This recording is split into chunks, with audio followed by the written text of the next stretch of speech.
The Rooster on the Roof.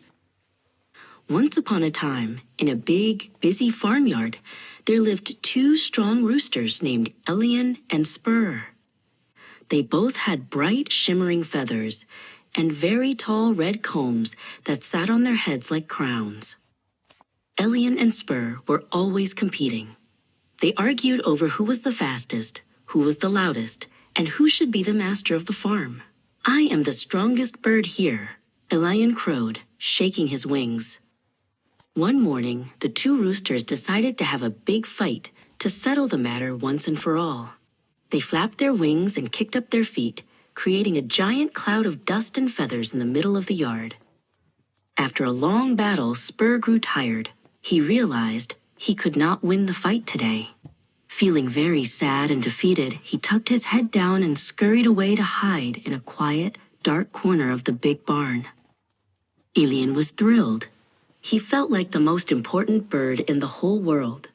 He strutted around the yard, making sure every hen and chick saw how powerful and victorious he was. Elian wanted to crow his victory from the highest place he could find. He looked at the tall red hen house and flew up, landing right on the very peak of the roof. From high above the farm, Elian puffed out his chest and crowed as loud as he could.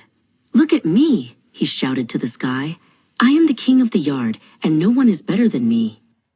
But Elian was so busy bragging that he didn't notice a dark shape circling in the clouds.